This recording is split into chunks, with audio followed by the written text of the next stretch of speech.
বন্ধুরা, আজ আমরা কথা বলবো এক চিরন্তন সত্য নিয়ে। মৃত্যুর পর মানুষের পরিণতি। কে যায় স্বর্গে, কে আবার নেমে যায় নরকে। কিন্তু কেন হয় এই ভিন্ন ভাগ্য? আসুন শুনি পুরাণে বর্ণিত সেই অলৌকিক কাহিনী। হিন্দু শাস্ত্রে বলা আছে, যখন মানুষের মৃত্যু হয় তখন দেহ পড়ে থাকে, কিন্তু আত্মা কখনো মরে না। আত্মা শরীর ছেড়ে বেরিয়ে যায় এবং তার সামনে দেখা দেয় দুটি পথ। একদিকে আলো ঝলমলে স্বর্গলোকের দরজা, আর অন্যদিকে অন্ধকার ও ভয়ঙ্কর নরকলোকের রাস্তা।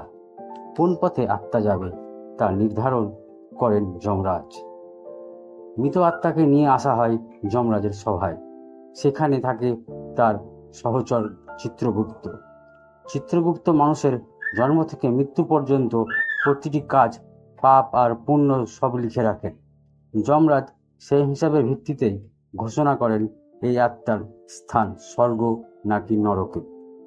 যারা সৎকর্ম করেছেন, দারিদ্রকে সাহায্য করেছেন, মিথ্যা বলেননি, অন্যকে কষ্ট দেননি, ঈশ্বরের নাম স্মরণ করেছেন, তাদের জন্য অপেক্ষা করে স্বর্গ। স্বর্গে আছে সুখ, শান্তি, দেবতাদের সান্নিধ্য আর অনন্ত আনন্দ। পুরাণে বলা আছে, স্বর্গলোকে আত্মা দুঃখ পায় না। সেখানে নেই রোগ, নেই দারিদ্রতা, নেই অশান্তি। কিন্তু যারা জীবনে অন্যায় করেছে, মিথ্যা, প্রতারণা, চুরি, হত্যা, অন্যকে কষ্ট দিয়েছে, মদ জুয়ায় আসক্তি হয়ে পড়েছে, তাদের জন্য অপেক্ষা করে নরক। পুরাণে নরকের বিবরণ ভয়ঙ্কর। কেউ পড়ে যায় জ্বলন্ত অগ্নিকুণ্ডে, কেউ ডুবে যায় অন্ধকার নদীতে, যেখানে বিষাক্ত সাপ ও কুমির ওত পেতে থাকে। কেউ আবার পাথরের নিচে চাপা পড়ে কষ্ট পায়। এইভাবেই আত্মা নিজের পাপের ফল ভোগ করে।